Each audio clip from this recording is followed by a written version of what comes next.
think the video started. Man, I'm good.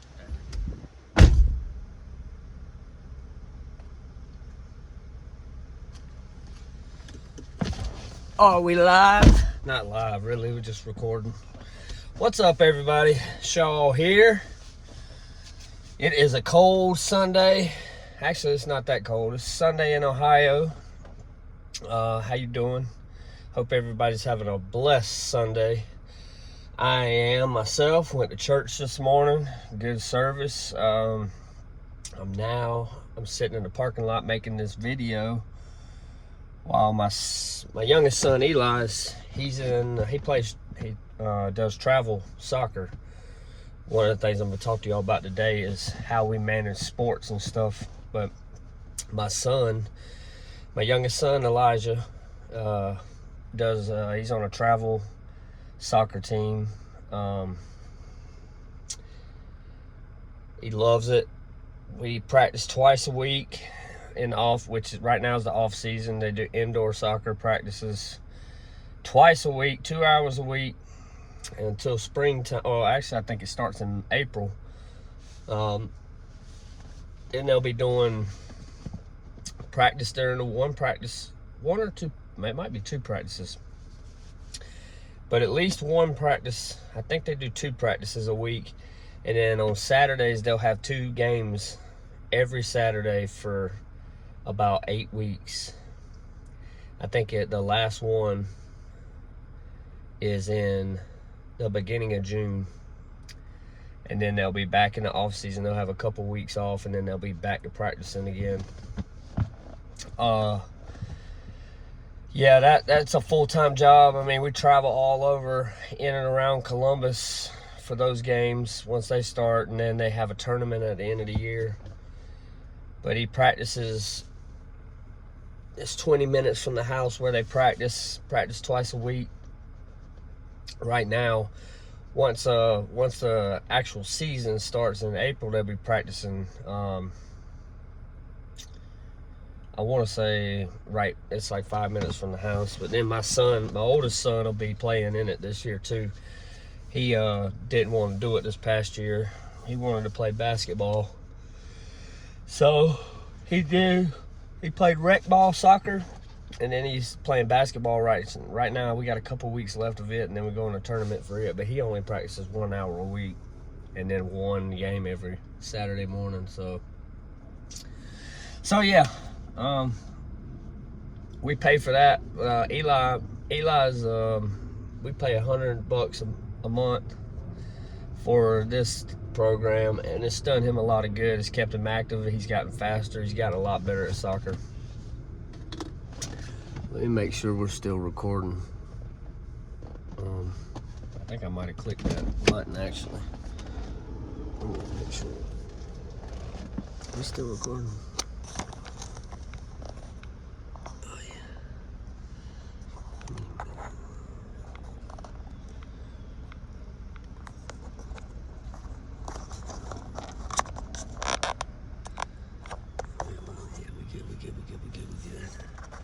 We good.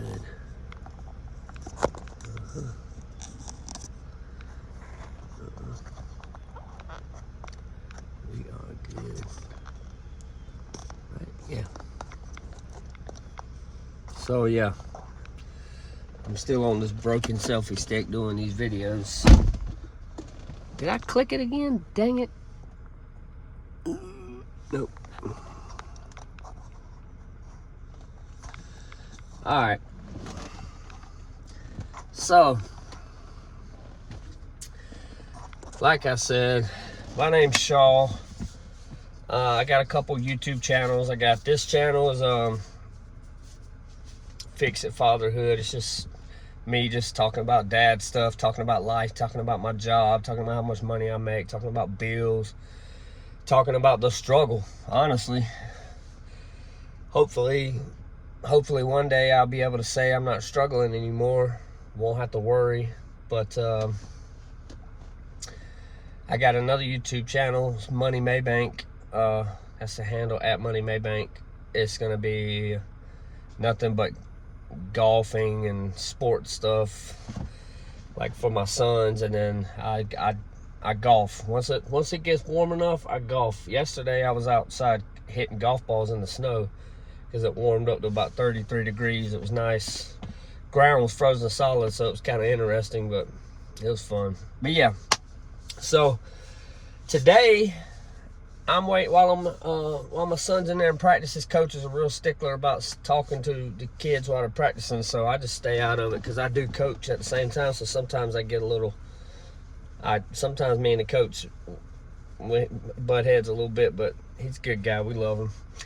Joe, he's a great soccer coach. We love everybody on the team. The team's awesome. All the parents work together.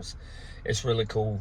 It's really like a little family. But I'm not sponsored by Full Throttle, but I do love it.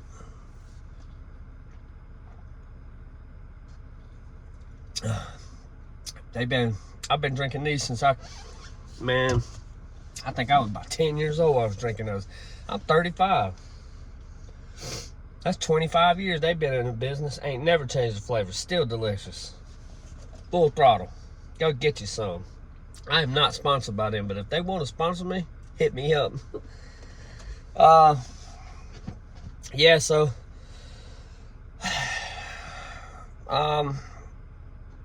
Sundays is always a bittersweet day for me. I love Sundays. I love Sundays with my family. It's the one day of the week where we go to church, and we usually, after we get back from soccer practice, me, my sons, and my wife, we usually try to do something together as a family, whether we go eat, whether sit inside, play a board game, do a puzzle, or just play ping pong. We got a ping pong table. But Sundays is always a good day, but around about this time of the day is when I realize when the pending doom starts to crawl up over my back of the upcoming work week. As bad as that sounds, I dread Sunday nights. It's the one night of the week that's the hardest for me to go to sleep because my mind is going 100 miles an hour, thinking about all the crap I gotta do, all the bull crap I gotta deal with going into work as an automotive painter.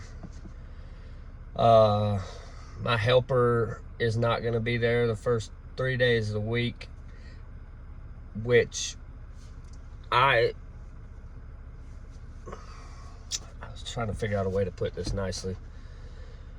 He's 20 years old. The place that he worked at before was a production place, so they didn't care about the quality. They were just pushing cars out. Now he's at a place where all they care about, now we're at a place where they care about quality more so than quantity, and he can't get that mentality out of his head, so he messes up a lot of stuff. I try to let him paint as much as possible because he wants to be a painter, and I'm patient as I can be with him. Sorry, I got but he's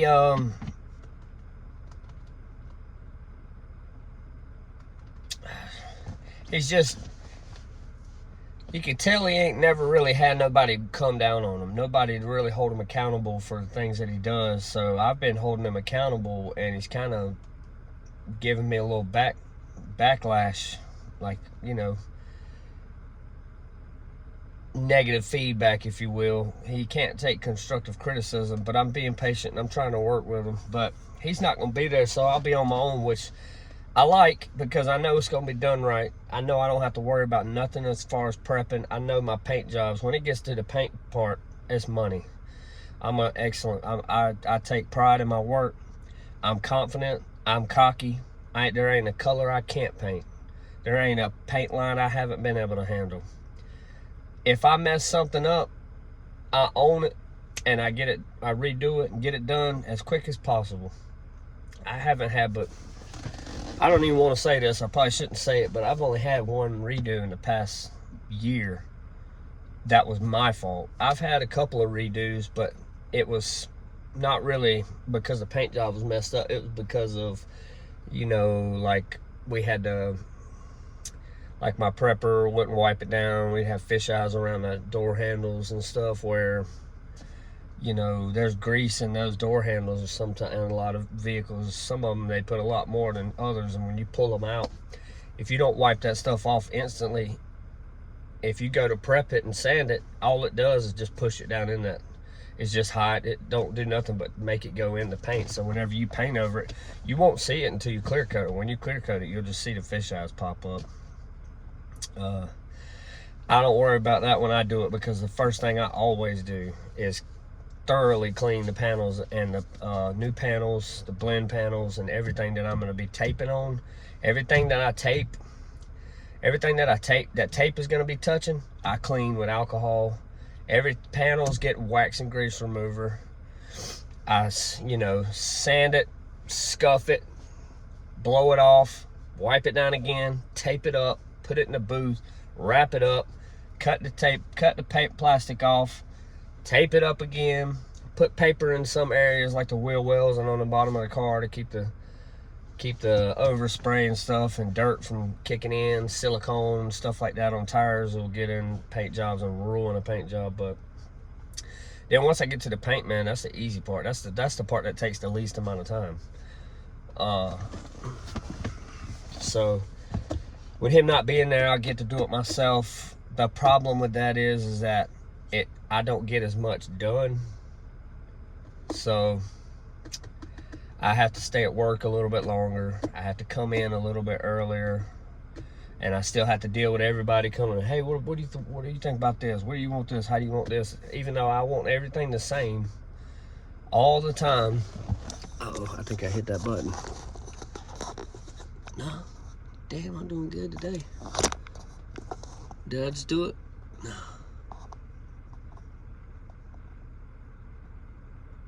No. But so, like I was saying, so I mean, it's just more work on me. Yeah, I know it's gonna be done wrong, right? Right now, this time of the year, I don't really care too much because we don't have a whole lot going on during the week. Minus, we got Taekwondo, but my wife takes my son to Taekwondo, and then Wesley has basketball practice, but that's on Thursday at 6 o'clock. So I'll just go in early and work a little bit harder. But man, I'm telling you, man, that's just, being a painter is hard, especially when you don't have a good prepper. Being a painter with a good prepper like I was, that's easy work, because I did my job. A prepper is the hardest job in a paint shop, in a repair shop, in my opinion, because the paint job is only going to look good if you prep it good. And the painter is going to get all the credit for it. You're not going to get no credit for it. When it comes out, if it needs buff, I take pride in keeping my paint jobs clean, so I haven't had to buff in a long time. But if you have to buff it, the painter still gets all the credit. They don't say nothing to the prepper. Don't ever get nothing. And the prepper makes the least amount of money in everybody in the shop, minus like the detail guys. So the prepper is the hardest worker in the shop, makes the least amount of money out of the body techs and the painter, and gets no credit for it. So when I was a prepper, my painter, Dustin, he works at, I think he still works at Gerber. That's where I was working at, but I got fired from there for being late on a day. Granted, I had been late multiple times, but I got fired for being late on a day where we were having tornado warnings in the morning. So I'm a little salty about that. But my oldest son, is deathly afraid of thunderstorms and tornadoes. So I don't give a crap about nobody or nothing when it comes to my family first. If my son tells me he wants me to take him to school and doesn't want me to leave because he's terrified and is crying his eyes out, my job can kiss my ass. You know what I mean? So, and the reason why I'm like that is because if I was scared and was I had something on my mind when I was a kid. I had to deal with it myself. Me and my dad have a good relationship, but my dad did not live with me and my grandma. We have a good relationship now, and I love him to death, and I can't hold anything against him for how he was when I was a kid, because being a parent, being a dad is hard. You know what I mean? I mean, in my opinion, we're not too far from removed from in like the if you look at time and how long Earth has been around and how long we have been around, like fathers back in the day, they didn't have nothing to do with their kids, really. All they were was there. So, you know, I spend a lot of time with my kids. I do need a break from them every now and then, like just to get outside. I go to the creek or something behind the house, but I love my kids to death. Just being there for them is enough. Because when I was a kid, all I wanted was him to just be there. But, you know, it is what it is. I love them. I can't fault them for anything now. I mean, we don't even live there anymore, so really can't fault them for it now, because it was my decision for us to leave. But I'm getting a little bit off subject, but basically what I'm saying is family is first to me. Me and my wife will always be able to figure out everything. So I just don't know. The reason why I'm saying this is I just don't know how much more I'm gonna be able to take of this job, because since I've moved up to Ohio, I've met, and I just don't know if I'm just unlucky with the places that I work, but I have met quite a few people who deserve to have the taste slapped out of their mouth. And where I come from back in South Carolina, we keep it real. I'm not about to talk about you behind your back and then plot against you to get you fired. If I got a problem with you, you're going to be the first person to know it, and you ain't going to hear it from somebody else, not unless somebody else got to you before I do. I'm going to come to you and keep it real with you. I'm not going to hold up all this animosity and let this shit build up and then try to get you fired and talk about you behind your back, because that's not who I am. I would never do that to nobody. I ain't no thief. I ain't nothing like that. You know what I'm saying? So I've met a lot of people since I've been up here, and I've done a lot of things for people up here, and I have nothing to show for it. Yet there's a couple of people that I'm friends with that I did for, that have a business, and they got a good business, and they post about it and all this stuff, and they give thanks to all these people except me.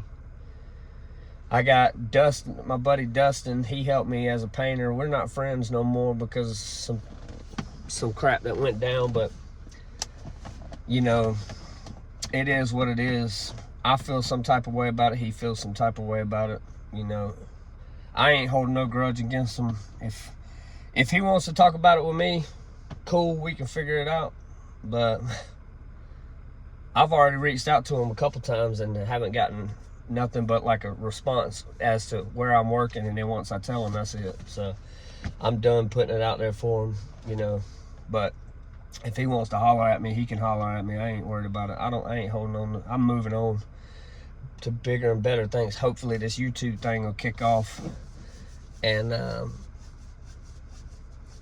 I'm kind of rambling on. I know I'm probably going all over the place, but I got a lot on my mind, and I'm going to be letting a lot out for the public to be heard on my YouTube channel here every day for quite some time going forward. So yeah, so like the struggle is real though, man. Like all I think about is work. I don't make enough money. I don't make enough money because when it comes to painting and the industry of painting, nobody out there is looking for anybody that's an automotive painter with less than 5 years experience. I'm over 5 years now. I've just hit my 5-year mark, but there's still, if a guy comes in there, it don't matter if they call the place and say, yeah, he's not that great of a painter. If he's been painting for 15 years, they're gonna call him before me. And that's just the reality of it. That's what sucks about it. Like, I think about it all the time. It's like we need somebody with 10 years experience, but you got people that's coming out here that's great, awesome at their job, young talent, great painters, great stuff, but they can't get the chance anywhere because they don't have years experience. But how are they supposed to get the years of experience of paint if they can't work somewhere that will give them that time that they need to paint in order to get good? Lucky for me, the place that I learned how to paint, where Dustin taught me the ins and outs of how to prep and everything, and then once he left, I moved to the other location, and the guy that taught me how to paint is Seth Nagel. I give all the credit to my painting to him. He is the one who truly taught me how to paint. Dustin taught me how to prep. Seth taught me how to paint. I give all the credit of the things I know how to paint at that time to Seth. Like, he really put me in the booth and honestly, he just let me go and was just really, really helpful, really patient, and gave me a lot of tips and everything that helped me out a lot. And and once I got going, man, he could vouch for me. Once I got in there, dude, he was even impressed at how fast I picked everything up and got good at it. But I owe all my credit to how I know how to paint, how to Seth. So shout out to you, Seth. I haven't spoken to you in a while, but I hope you and your family are doing well. Another guy that I want to give all my credit to, another guy that helped me, that really, I was a good painter up until a certain point where I got a new prepper, and his name was, I don't know if he wants to be talking about him or anything on here, but I call him Mikey. I remember one day coming to booth when I went on leave one time, and I come back and they were like, "Damn, dude can paint." And I was like, "For real?" And they were like, "Yeah." Well, he used to be, I met him once at my wife's brother's bachelor party, and he was this painter then. Well, he got involved with some people, wrong crowd and everything, and he pretty much lost everything that he had. He got hired there. I kind of just didn't really want to have nothing to do with him because of everything that I'd heard about him. Then, I started, hanging out with him and getting to know him, and me and him got real tight. And then one day I was just like, "Dude, I don't know what's going on." And all he did was he came in there and he adjusted my paint gun and told me one thing and then let me go. And after that, dude, it was a wrap.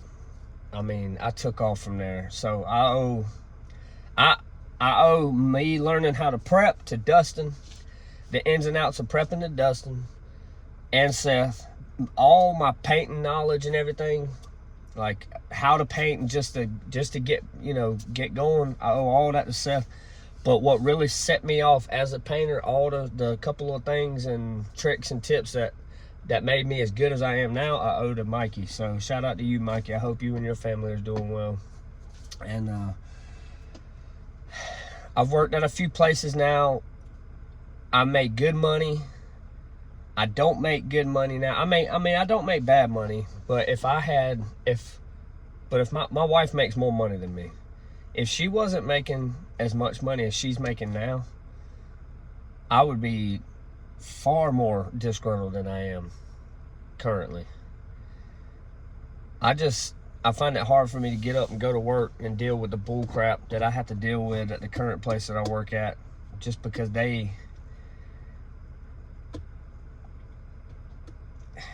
I'm not going to say the place I work at or nothing or anything like that, but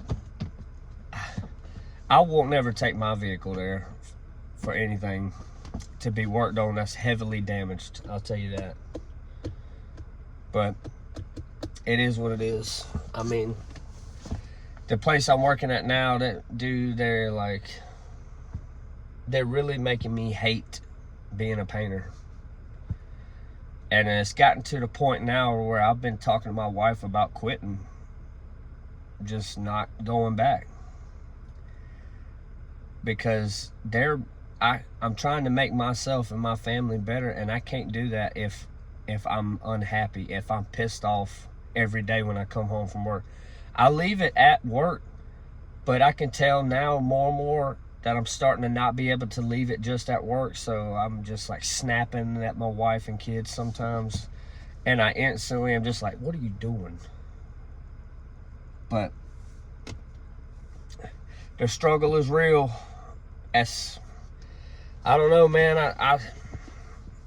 I'm pretty sure I see the end in sight for me as far as anything involved with that career. So it was fun, and I got some good knowledge, and I'll still do it on the side. Now, if you want to bring me some side jobs, come on, hit me up on here, and I can lay it down now. I'm one hell of a painter.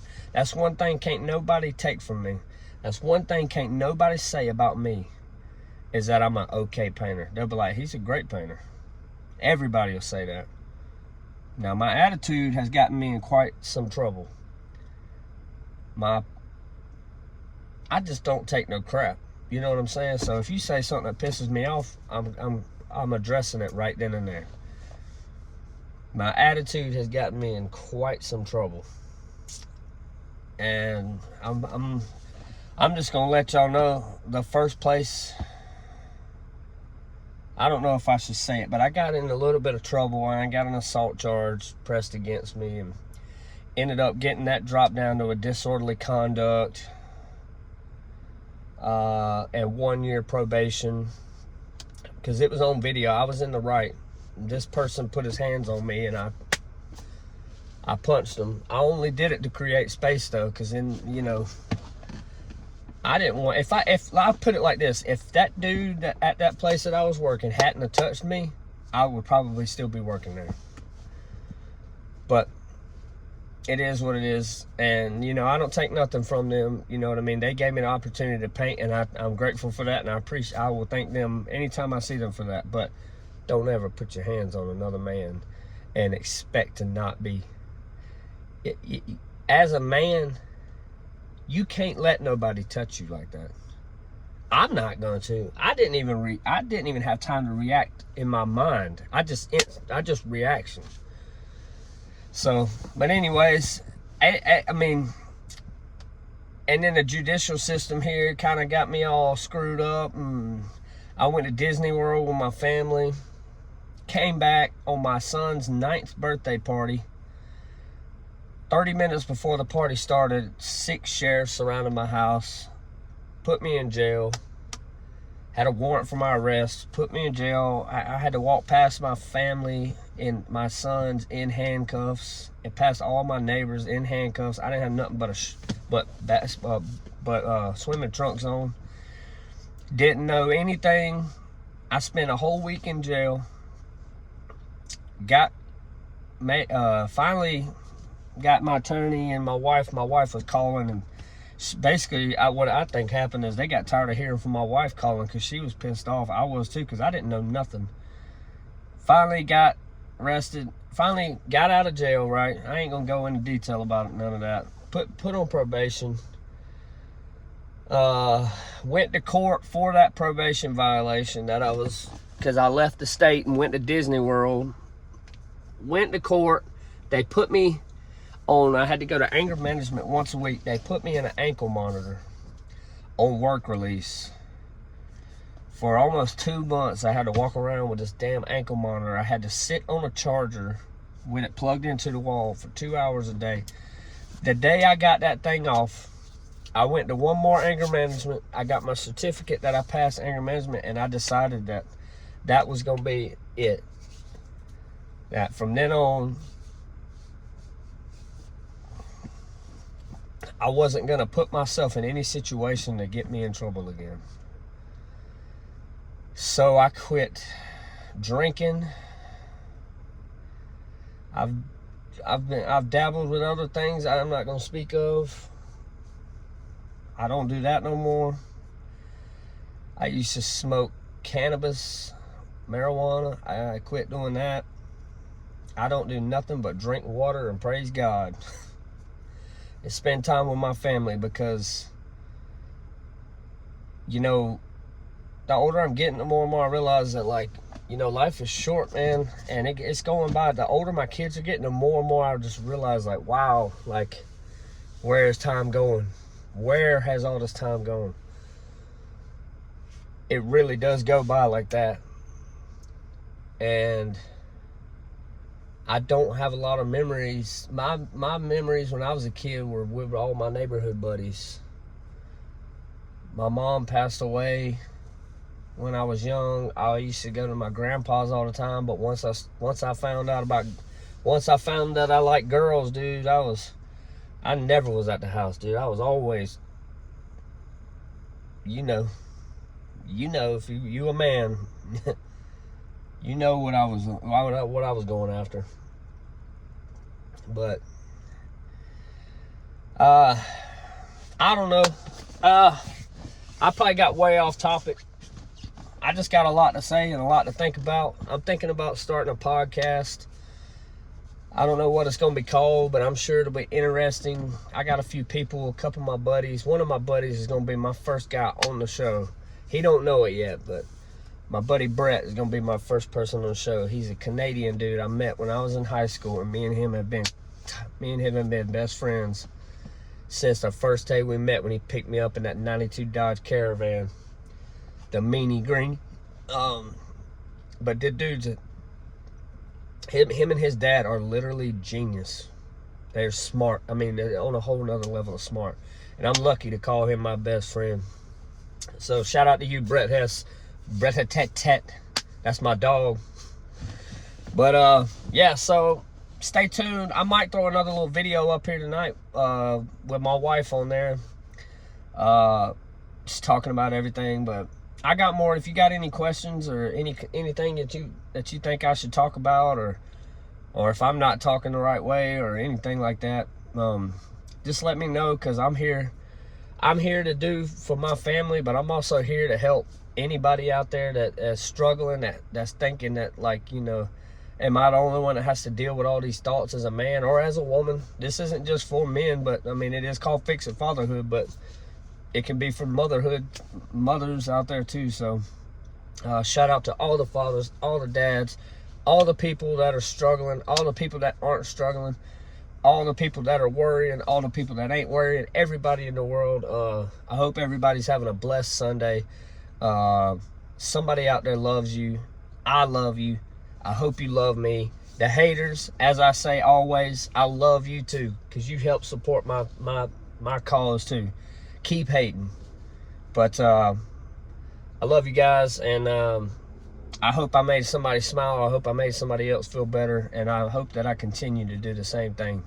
So follow my page at Fix It Fatherhood. My other page, the golf one, that's going to be going up. I haven't finished it yet, but it's got a few videos on there. At Money Maybank. That's my middle name, is Maybank. Money is just because, you know, I'm money out there with the putter. But I'm going to do another fishing. I'm going to do a channel about fishing when it warms up, because I love fishing. That's my other hobby. So stay tuned for that one. I don't know what it's going to be called yet, but it's going to be good. So yeah, stay tuned for more videos. And like I said, I hope y'all have a blessed Sunday. I hope y'all have a blessed work week, great work week. Hope somebody gets the job they've been wanting. I hope somebody out there gets that raise they've been wanting. I hope somebody hears back from somebody from a college scholarship. I hope somebody just gets a call that they've been waiting on, that really just makes their lives and turns out for the best for them and their families. I hope everybody's kids are having great school weeks, and I cannot wait for it to warm back up, because I hate the cold. But that's enough of me. Like I said, please like and subscribe, and y'all have a blessed Sunday. Shaw out.